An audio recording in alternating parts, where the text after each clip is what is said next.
급증하고 있는 1인 가구. 아니, 이런 일까지 벌어져? 싶은 놀라운 현상들을 모아봤습니다.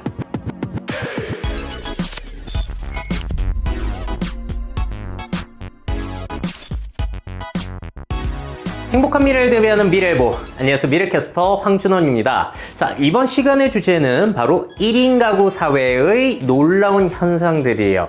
자, 1인 가구가 증가하고 있다는 거 많은 분들이 아실 텐데, 아니 저 정도였어? 라고 놀라실 수 있는 그러한 이색적인 현상들만 오늘 한번 모아봤습니다. 자, 굉장히 의미 있는 자료니까요, 한번 끝까지 봐주시면 좋을 것 같아요.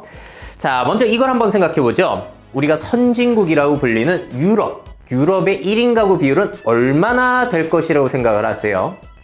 자, 정답은 34% 정도라고 합니다. 자, 그러니까 유럽은 3가구 중에 1가구는 혼자 살고 있다라고 보시면 되겠고요. 그러니까 혼자 사는 가구가 가장 어떻게 보자면 일반적인 형태의 가구 형태라고 볼 수가 있는 것이죠. 국가별로 살펴보겠습니다. 프랑스의 경우에는 35%. 자, 그리고 우리가 많이 모델로 삼고 있는 독일의 경우에는 벌써 41%예요. 자, 그리고 압도적인 1위 국가가 있는데 바로 스웨덴은 51%라고 합니다. 2집 중에 1집은 혼자 살고 있는 거고요. 수도의 스톡홀름의 경우에는 60%를 넘는다고 하니까 정말 굉장한 수치라고 볼 수가 있겠어요. 자, 그 밖에도 핀란드라든지 덴마크와 같은 경우에도 40%를 넘고 있는 수준이다 보니 복지국가라고 불리는 그런 스칸디나비아 반도 그런 나라들에서는 정말로 1인 가구가 굉장히 늘어나고 있다라고 할 수가 있겠습니다. 자, 왜 복지국가 1인 가구가 상관이 있을까요? 복지국가라는 것은 가족의 역할이라든지 보험의 역할, 경제적인 부분 여러 가지를 가족이 아니라 국가와 사회가 책임을 져주고 있기 때문에 혼자 살아도 문제가 없기 때문에 그만큼 1인 가구의 비율이 높다라고 할 수가 있겠죠. 자, 그렇다면 우리와 가까운 이 일본 그리고 미국의 경우에는 어떨까요? 자, 일본의 1인 가구 비율은 34.5%, 유럽의 평균과 비슷합니다. 자, 미국은 28% 정도로 유럽보다는 좀 낮은 편에 속하고 있어요. 자, 그렇다면 2016년 기준 대한민국의 1인 가구 비율은 몇 %나 될까요? 자, 한국은 27.9%니까요. 약 4가구 중에 1가구 정도는 이미 혼자 살고 있다라고 보시면 되겠습니다. 자, 상당히 꽤 높은 수치예요. 이것만 하더라도. 자, 그리고 퀴즈입니다. 자, 4인 가구, 3인 가구, 2인 가구, 1인 가구 중에 한국에서 가장 흔한, 가장 많은 비율을 차지하고 있는 가구의 형태는 무엇일까요? 자, 제가 강연에서 이 질문을 드리면 거의 대부분 틀리십니다. 자, 퍼센테이지를 보게 되면요, 4인 가구는 18%밖에 안 돼요. 그리고 가장 높은 것은 역시나 1인 가구가 되겠습니다. 자, 그러니까 한국은 이미 1인 가구가 가장 흔한 형태가 된 나라라고 볼 수가 있겠어요. 자, 근데 이 사실을 많은 분들이 모르는 게 너무나 당연한 것이요, 1인 가구의 증가폭이 세계에서 가장 빠른 수준이기 때문에 그렇습니다. 자, 표를 보시게 되면 저 노란색이 바로 4인 가구예요. 근데 95년부터 2005년까지 보시면은 가장 많은 비율을 차지하고 있었습니다. 2000년대 초반까지만 그러다가 갑자기 이제 우리 한 10년 내로 들어오게 되면서 이제는 1인 가구가 가장 흔한 형태로 급격하게 변했다는 것이죠. 자, 그러면은 급격하게 변했으니까 부적응의 문제가 생겨나는 거고요. 기존 산업들에 상당히 큰 위기가 올 수 있다는 것을 알 수가 있으실 겁니다. 자, 누가 혼자 사느냐? 그렇다면은 일단 직장이나 학교 때문에 원래 고향을 떠나온 사람들이 혼자 살고 있겠죠. 자, 그리고 수명이 길어지게 되면서 이혼하거나 사별하신 고령자들이 늘어나게 될 거고요. 그리고 결혼을 안 하거나 못한 사람들이 늘어나기 때문에 1인 가구가 증가하고 있습니다. 자, 근데 놀라운 사실은요, 대한민국의 1인 가구 절반 이상은 40대 이하라고 합니다. 자, 그러니까 1인 가구를 구성하고 있는 사람들은 꽤 젊은 축에 속한다라고 볼 수 있겠고요. 우리가 비즈니스를 할 때는 일단 1인 가구 대상으로 할 때 젊은 층을 타겟으로 하는 게 지금 상태에는 맞다라고 할 수가 있겠죠. 자, KB금융연구소에서 한번 물어봤대요. 그렇다면은 1인 가구가 앞으로도 혼자 살고 싶을지, 아니면은 지금 너무 외롭다, 이렇게 사는 건 사는 게 아니다, 누군가와 함께 살고 싶을지를 물어봤더니 앞으로 혼자 살겠다라고 얘기한 비중이 49.7%, 절반입니다. 그러니까 절반가량은 이렇게 사는 게 너무 좋아 라는 사람, 그리고 나머지 절반은 그래도 가족을 가져야 되지 않겠어? 라고 생각하는 사람이 있다라는 것이죠. 자, 그런데 앞으로 1인 가구가 증가하는 추세라는 것은 여러분들이 예상을 하실 거고요. 또 그거를 알 수 있는 현상 중에 하나가 바로 청소년들의 의식이 변하고 있다는 거예요. 결혼을 해도 좋고 안 해도 좋다 라고 대답한 청소년들의 퍼센테이지가 증가하고 있다는 겁니다. 자, 과거엔 37%였던 것이 계속 올라와서 이제는 절반 이상이 결혼 뭐 해도 좋고 안 해도 좋은 거라고 생각을 하기 시작했고, 그 부모들의 세대 역시도 32% 정도, 33% 정도가 우리 자식 결혼 안 해도 괜찮은 것 같아 라고 생각하기 시작했다는 것이죠. 자, 그렇다면 이런 식으로 1인 가구가 증가하게 되고 의식 수준이 바뀌게 됐을 때 2035년 대한민국의 예상 1인 가구 비율은 얼마나 되느냐? 약 지금 유럽과 비슷한 35%가량이라고 예상이 되고 있습니다. 자, 전통적인 가구, 가정의 모습이 해체되는 것이고요. 거기에 따라서 산업, 정책, 비즈니스 여러 가지가 변할 수밖에 없는 그런 구조로 바뀌어가고 있는 겁니다. 그것도 굉장히 빠른 속도로 말이죠. 자, 앞서 말씀드린 것처럼 그렇다면은 기존 가족의 형태, 가정의 형태에 맞춘 그런 산업들은 변하지 않는다면 계속해서 그 소비자들이 줄어들 수밖에 없는 구조예요. 자, 보시게 되면 결혼하는 사람이 적어지니까 결혼식장, 그리고 패밀리 레스토랑, 패밀리가 있어야지 패밀리 레스토랑을 가죠. 자, 그리고 대형 마트라든지 대형 주택, 아파트 같은 것들은 지금 상태로 있어서는 수요가 계속 감소될 것이라고 예상이 되는 부분이라고 할 수가 있겠습니다. 자, 근데 이걸 보시면서 뭐야, 내 주변에 다 마트 가서 물건 사는데? 라고 생각하는 분 계실 거고, 다 그래도 결혼식장 이용하잖아 라고 생각을 하실 텐데요. 보도자료를 보시게 되면은 올해 7월에 있었던 SBS 보도예요. 대형마트가 문 닫기 시작했다는 보도가 나온 적이 있었고요. 또 MBC의 6월 보도를 보시게 되면은 주말마다 북적였던 웨딩타운이 쓸쓸해지고 있다. 그리고 관련된 뭐 한복 대여점이라든지 그런 것들도 상당히 어려워지고 있고 많이 폐업을 하고 있다는 소식을 보도하기도 했습니다. 그러니까 점점 서서히 그런 것들이 시장이 좁혀지고 있는 것이 현실이라는 것이죠. 자, 그래서 이제는 비즈니스를 할 때 과거 4인 가족에 묶여있던 것이 아니라 이제는 1인 가구, 2인 가구 중심으로 그 소비자들 타겟이 변화하고 있다는 거 다 알고 계실 겁니다. 자, 그렇다면은 평균 지출액은 얼마나 되느냐? 1인 가구는 혼자서 97만 원을 쓴다면 2인 가구는 혼자서 얼마를 쓰냐면 77만 원. 그러니까 1인 가구 혼자 사는 사람들이 돈을 더 많이 쓴다는 것이죠. 자, 그리고 거기에 따라서 이제 솔로 이코노미, 1코노미와 같은 새로운 경제 용어, 거기에 관련된 서적들이 출판이 되어서 인기를 끌기도 했죠. 그러니까 솔로들, 1인 가구를 위한 비즈니스가 상당히 주목을 받고 있다. 자, 그렇다면 어떤 비즈니스가 주목을 받을 것인가? 먼저 우리에게 가장 중요한 한 분야라고 할 수 있는 먹고 사는 문제. 자, 음식 문화를 한번 보자면요. 과거에는 가족들과 함께 식사를 하는 게 일반적이었고요. 그리고 외식을 할 때, 식당에서 밥을 먹을 때도 친구, 지인, 직장 동료들과 함께 먹는 게 가장 일반적이었죠. 저 대학교 때만 하더라도 혼자서 밥 먹는 건 굉장히 창피한 일이었습니다. 자, 그런데 지금은 얼마 되지도 않았는데 벌써 1인 고깃집까지 등장하기도 했어요. 저 매장은 독고진이라는 1인 고깃집이고요. 부천시청 근처에 있다고 하더라고요. 저도 그래서 가까우니까 언제 한번 가보려고 해요. 사실 고기 먹는다는 것은 혼자서 할 수 있는 레벨 중에 가장 최상급에 있는 건데, 자, 저런 식당을 사장님이 차리셔가지고 또 배려를 해주셨죠. 1인 1불판뿐만이 아니라 1인 1 모니터가 있어가지고 외롭지 않게 식사를 할 수 있는 그런 배려까지 돋보이는 그런 식당이라고 할 수가 있겠습니다. 자, 여기까지는 많이 보셨을 텐데 한 단계 더 들어가겠습니다. 그렇다면 남성과 여성 중 누가 더 혼자서 밥을 많이 먹을까요? 남자일까요? 여자일까요?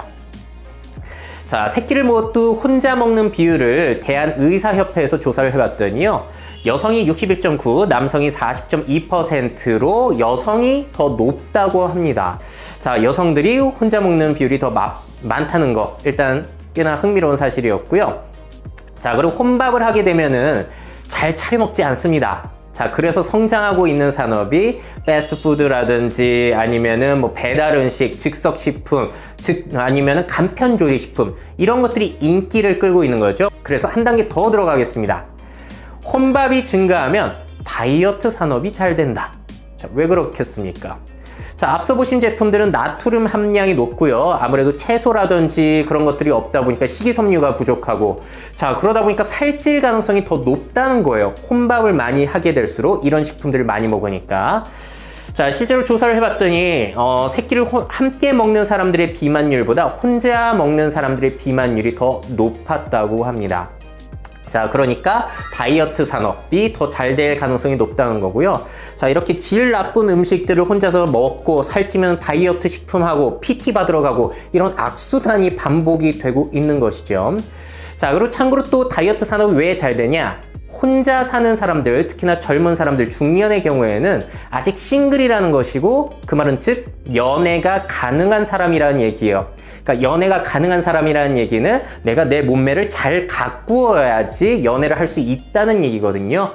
그렇기 때문에 이렇게 1인 가구가 증가할수록 다이어트 산업이 잘 될 가능성은 굉장히 높다라고 할 수가 있겠죠. 자, 음식 얘기는 여기까지 하도록 하고요. 자, 이번에 의식주 중에서 주택에 대해서 얘기를 해볼게요. 물론 이제 4인 가구 중심의 대형 아파트보다는 1, 2인 가구 중심의 소형 아파트가 인기를 끌고 있다는 소식은 많이 들으셨고요. 자, 그렇다면은 집이 좁아졌을 때 어떠한 비즈니스가 필요할지가 그 다음 단계가 되겠습니다. 자, 주목을 끌고 있는 거는 소형 가정, 1인용 세탁기라든지 1, 2인용 세탁기죠. 그리고 소형 가구, 1, 2인용 소파, 그리고 변신할 수 있는 가구들 있잖아요. 뭐 소파였다가 침대가 되거나 아니면 끌어내려가지고 식탁으로 쓰거나 이러한 가구들이 인기를 끌고 있고, 또 이케아처럼 고급지고 비싼 가구는 아니지만 예쁘잖아요. 썼다가 이사 갈 때 즉시 처분 가능하고 그렇게 버릴 때 아깝지 않은 그런 가구 판매점들이 성장을 하고 있다는 것을 우리가 또 확인을 할 수가 있겠습니다. 자, 그리고 한 단계 더 들어가 보겠습니다. 일단 집이 좁아졌다는 것은 내가 짐을 뭔가를 사두게 되면 보관할 장소가 줄어든다는 것을 의미해요.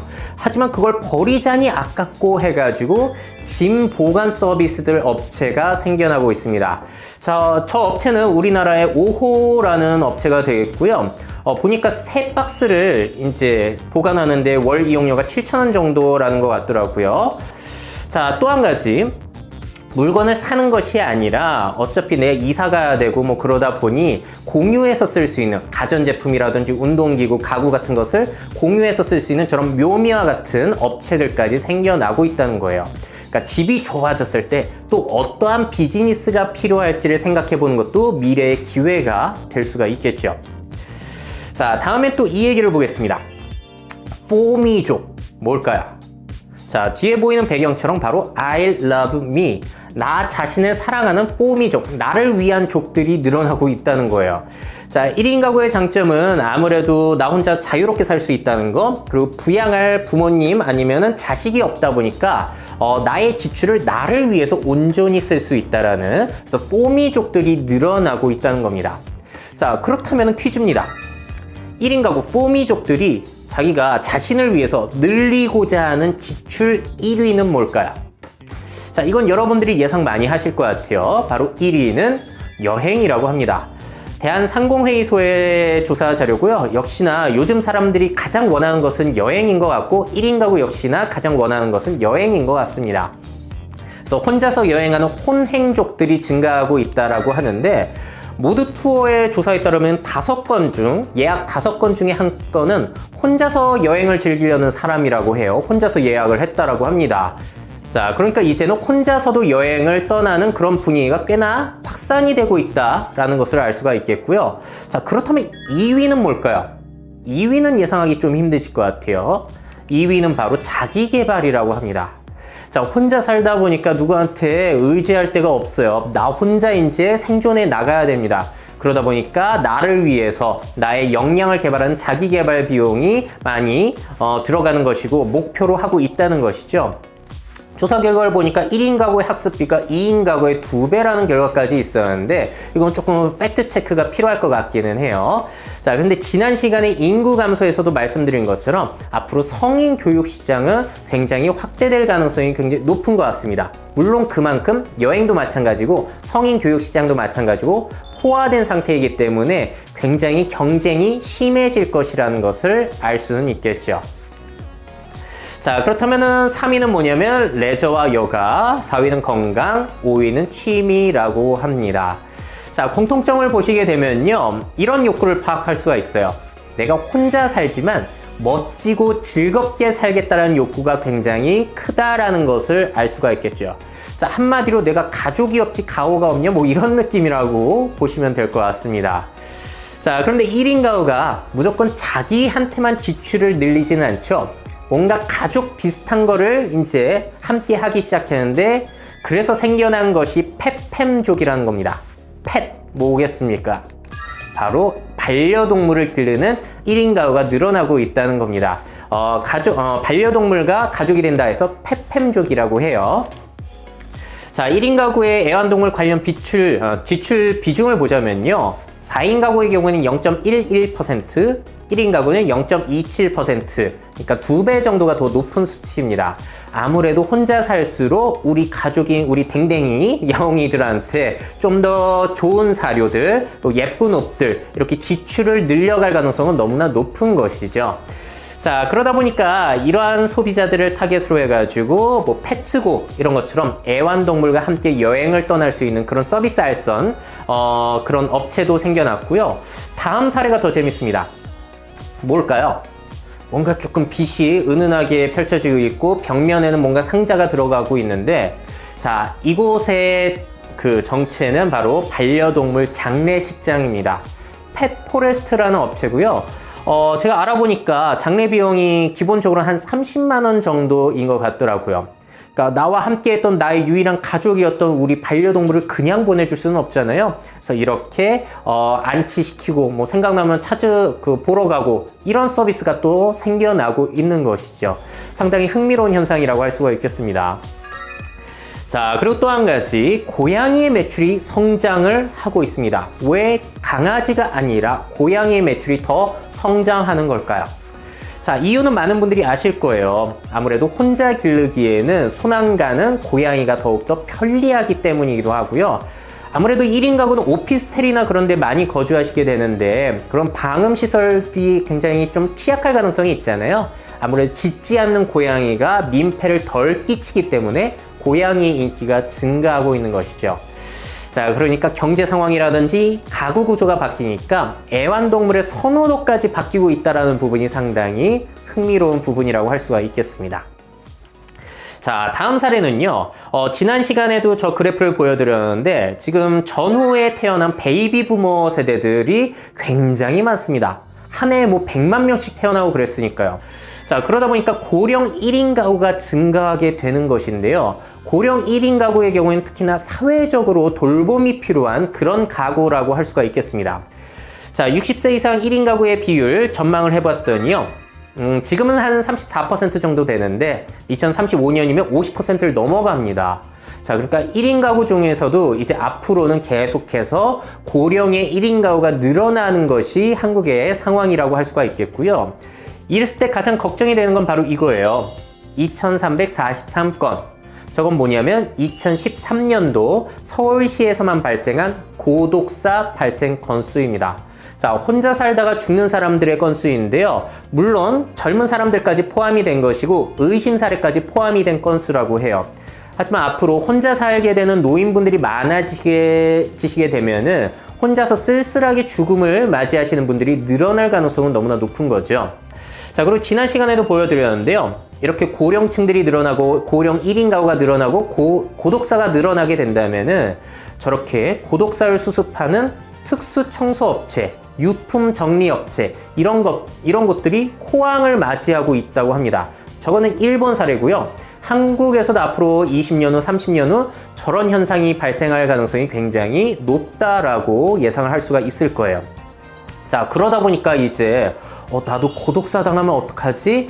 라고 걱정을 하게 되는 중장년층들이 늘어나게 될 거잖아요. 그러다 보니까 최근에는 셀프 장례에 대한 관심이 높아지고 있다고 합니다. 미리 상조회사에 전화해가지고 내 장례식을 내가 스스로 준비를 하고 있는 거죠. 왜냐면 내가 죽었을 때 가족이 이제 없다 보니까 스스로 그런 것들 다 대비를 해 가야 된다는 거예요. 자, 그리고 또 한 가지 마지막으로 살펴보자면은, 자, 저는 계속 말씀을 드리지만, 스마트홈이라는 것은, 가족이 살고 있는 곳보다는 역시나 1인 가구에게 가장 유용하다라는 생각이 들어요. 왜냐면 혼자 살게 되면 집안에 뭔가 플러그를 켜놓고 나왔다든지 온도를 조절한다든지 누가 침입했다든지 그런 것들을 감시할 수가 없다 보니까 그런 것들을 사람이 아니라 스마트 기기를 이용해서 내 욕구를 해소해 줄 수가 있겠는데요. 그래서 LG U+의 홈 IoT 홈페이지를 가시게 되면은 저렇게 반려동물용, 싱글 남녀용, 부모 암친용 IoT 패키지를 이렇게 만들어 가지고 홍보를 하고 있는 모습을 알 수가 있습니다. 자, 그 중에서도 제가 추천을 드리는 거는 플러그예요. 1인 가구라면 플러그 정도는 하나씩 구매해 두시는 걸 저 추천을 드립니다. 그러니까 저 플러그만 한 2만 원 정도 사셔가지고 꽂아 두시게 되면은 특히나 여성분들이 고데기 하시다가 갑자기 나가셨을 때 불안하잖아요. 그거 불나지 않을까. 외부에서도 끌 수도 있고 뭐 여러 가지 겨울철에 난방 장치들 집 밖에서도 제어를 할 수 있기 때문에 가족이 있으면은 그런 거 이 기집애 이거 켜놓고 나겠네 이러면서 엄마가 끄실 거잖아요. 그런데 혼자 살면 그런 게 안 되니까 이런 것 정도는 여러분들의 안전을 위해서 사두시는 걸 저는 추천을 드리겠습니다. 자, 그리고 또 한 가지, 집을 돌봐줄 사람이 없다 보니까 내가 외부에서 셀프로 확인을 해야겠죠. 반려동물이 있을 때는 특히나 더 그럴 텐데요. 그래서 홈 CCTV 정도도 기본적으로 구매를 해두시는 걸 추천드려요. 저거는 샤오미의 제품인데 알아보니까 한 5, 6만 원 하더라고요. 굉장히 저렴하죠. 자, 저거는 가장 기초적인 거고요. 미국에는 어떤 것까지 있냐면은 저거는 라이트하우스 CCTV라고 해가지고 인공지능이 들어가 있어요. 그래서 집안의 상황을 파악합니다. 누가 들어왔고 몇 시에 몇 분에 누가 뛰고 있었고 반려동물이 몇 시에 활동하고 있었고 이런 것들을 기록할 수 있는 그런 카메라고요.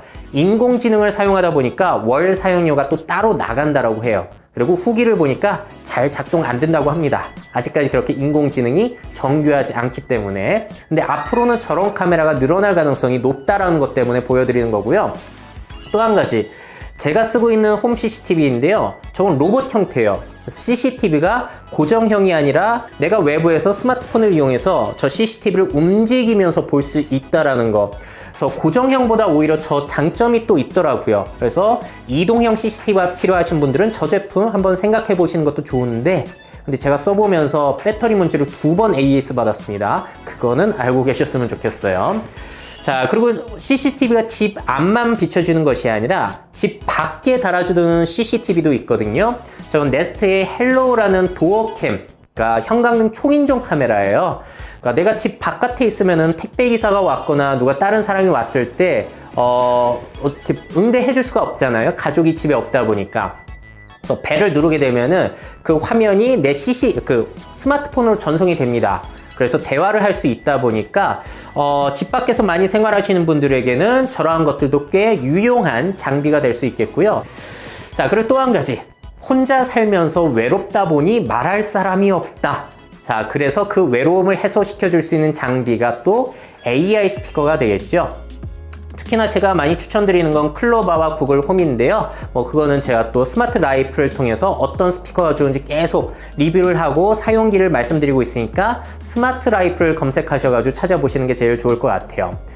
자, 근데 대화를 해보시면 알겠지만은 역시나 조금 부족한 점이 많아요. 그리고 저렇게 스피커 형태로만 되어 있다 보니까 그렇게 정을 많이 주기에는 아직까지 한계가 있기도 한 것 같습니다. 그래서 이 문제를 해결하고자 1인 가구가 이미 34%를 넘어간 일본의 경우에는 저렇게 인공지능이 들어간 로봇 강아지가 소니를 통해서 출시되기도 했죠. 코에 달린 카메라로 주인을 알아보고 주인의 감정을 파악해서 이렇게 또 반응을 하기도 하고요. 또 주인이 어디 있는지 아니까 저렇게 나한테 가까이 올 수도 있고 날 쳐다보면서 저렇게 애교도 부릴 수 있습니다. 자, 그런데 문제는 가격이 200만 원이고 한 달에 월 통신료가 또 3만 원 정도인가 청구가 돼요. 자, 그러니까 인공지능을 사용하려면은 매달 저렇게 또 돈이 나가는 부분이 있다는 점 염두를 해두시면 좋을 것 같고요. 또 한 가지 재미난 사례입니다. 자, 홀로그램 형태의 가상 동거인 서비스 제품인 게이트박스예요. 저런 미소녀 캐릭터를 이용해가지고 함께 사는 듯한 기분을 내는 그런 제품이 되겠고요. 일본에서 출시가 이제 곧 될 거예요. 예약을 받아가지고 판매가 이제 곧 시작이 될 건데 가격은 170만 원 정도고요. 마찬가지로 월 공동 생활비로 한 10,000원인가가 또 매달 청구가 되더라고요. 자, 저러한 서비스까지 일본에서는 나오고 있는 상황이에요. 자, 어떻게 생각하세요? 로봇 강아지 그리고 저러한 홀로그램을 이용한다면은 1인 가구의 외로움을 꽤 해소시켜 줄 수 있을까요? 자, 이건 한번 우리가 지켜봐야 될 부분인 것 같고요. 근데 저러한 플라스틱 로봇 강아지나 유리로 되어 있는 저런 제품을 보게 되면은 한 가지 유명한 실험 내용이 떠오릅니다. 해리 할로우의 원숭이 애착 실험인데요. 새끼 원숭이를 가지고 한번 실험을 해봤어요. 뭐냐면은 가짜 엄마를 만들어주는 건데 한 엄마는 철로만 된 그런 가짜 엄마고요. 한 엄마는 저렇게 복실복실 아주 포근한 수건 형태로 되어 있는 천의 형태로 되어 있는 가짜 엄마를 만들었습니다. 자, 그런데 또 먹이가 필요하잖아요. 우유 젖병을 철로 된 엄마한테만 붙여놨다라고 해요. 그리고 폭신한 엄마한테는 안 붙여놨습니다. 그랬을 때 새끼 원숭이가 어떠한 가짜 엄마를 더 선호할지를 실험을 해봤더니 저렇게 폭신폭신한 우유는 없지만 폭신폭신한 가짜 엄마에게 찰싹 붙어가지고 대부분의 시간을 보냈다는 거예요. 심지어 배고플 때는 저렇게 몸을 쭉 늘여가지고 젖만 빨고 다시 포근한 저 천 가짜 엄마에게 돌아갔다고 합니다. 그러니까 이 실험을 보면서 다양한 각도로 우리가 해석을 할 수가 있을 텐데요. 앞서 보여드린 인공지능 제품들은 굉장히 철처럼 저렇게 딱딱합니다. 자, 우리가 영장류로서 원숭이와 공통점이 있다라고 가정을 하게 된다면은 단순히 배를 채워주고 어떻게 말만 해주는 것만으로 우리의 애정 욕구, 사랑에 대한 욕구를 채워줄 수 없다는 것이죠. 실제 사람과의 접촉, 스킨십 그런 것들이 상당히 중요한 역할을 해주기 때문에 IT 제품들이 우리의 외로움을 해소해 줄 수 있을 것인가 상당히 회의적인 생각이 들기도 하는 그러한 실험이라고 저는 생각이 듭니다. 자, 그렇다면 또 우리 스웨덴의 사례를 한번 볼게요. 저렇게 국민의 절반가량이 혼자 살고 있는 스웨덴은 이상하게도 저런 게이트박스라든지 인공지능 강아지 소식이 별로 없잖아요. 그렇다면 1인 가구 외롭지 않을까요? 어떻게 그 외로움의 문제를 해소하고 있을까요? 스웨덴의 경우에는 코하우징이라고 해가지고 공동생활체를 그렇게 만들고 있다라고 해요. 스웨덴 전역에는 약 50개 정도의 코하우징이 있는데요. 뭐냐면은 아파트 형태로 되어 있기는 하지만 각자의 공간이 있어요. 각자의 주택, 아파트, 호실이 있고요. 대신에 공동 체육시설, 공동 식당 같은 것들을 만들어 가지고 주민들이 계속해서 접촉을 하면서 외로움을 느끼지 않도록 하는 그러한 것들을 만들어내고 있다고 합니다. 그러니까 식당의 경우에는 왜 만들었냐면은 주민들이 이제 주번으로 돌아가면서 우리 공동체의 주거자들에게 식사를 대접하는 거예요.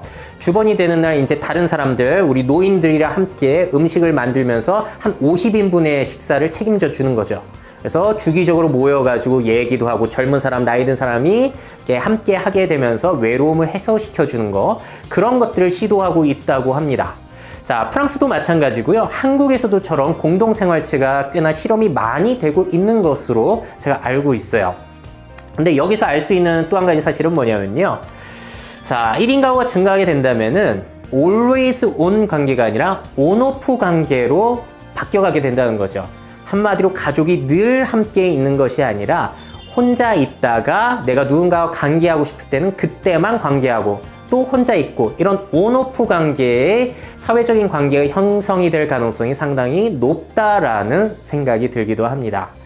또 영국의 사례를 잠깐 말씀드리자면은 영국은 또 고독과의 전쟁을 선포하면서 외로움 담당 장관을 임명하기도 했어요. 자, 바로 저분이에요. 트레이시 크라우치 외로움 장관 1대 장관이시고요. 원래는 체육시민사회 장관이신데 이렇게 외로움문화위원회 장관까지 겸직을 하시게 되는 거예요. 그래서 외로움에 대한 사회적 고독에 대한 통계를 이제 많이 수집을 하게 되고 거기에 대한 예산을 짜고 그러한 일들을 맡게 되신다고 합니다. 자, 영국에서 이 일을 왜 이렇게 정부에서 나서느냐면요. 자, 영국 조콕스 고독위원회에서 이런 조사를 했다라고 해요. 외로움은 하루에 담배를 15개비 피는 것만큼 위험하다.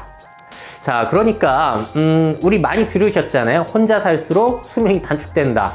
혼자 살수록 치매 위험이 높아진다. 자, 이렇게 혼자 사는 가구가 외로움 때문에 건강 문제가 많이 생기게 된다면 이게 다 사회적인 비용이 된다는 거예요. 그래서 국가가 책임을 지고 이 문제를 해결하기 위해서 또 정책적으로 노력을 해야 된다는 것이죠. 자, 이렇게까지 해가지고 1인 가구와 관련된 놀라운 사실들, 이색 현상들을 소개해 드렸습니다. 자, 앞으로 1인 가구는 지금도 그렇지만 새로운 정상, 뉴 노멀입니다. 그래서 거기에 맞춰서 우리가 어떻게 정책을 짜고 어떠한 비즈니스를 실행할지가 앞으로 미래에 있어서 굉장히 중요한 역할이기 때문에 소개를 해드렸고요. 여러분들은 1인 가구가 성장할 때 어떠한 역할을 할 수 있을지 상상해 보신다면 오늘 굉장히 유익한 자료가 되지 않을까라고 생각을 합니다. 자, 그럼 오늘 소식은 여기까지 해서 마무리하도록 하겠고요. 다음 시간에도 더 좋은 영감을 드릴 수 있는 소식, 그리고 더 재미난 소식을 가지고 찾아뵙도록 하겠습니다. 자, 그럼 여러분들 최고의 미래를 상상하시고 그 미래를 직접 만들어 가시기를 바랍니다. Make your futures. 미래 채널 MyF.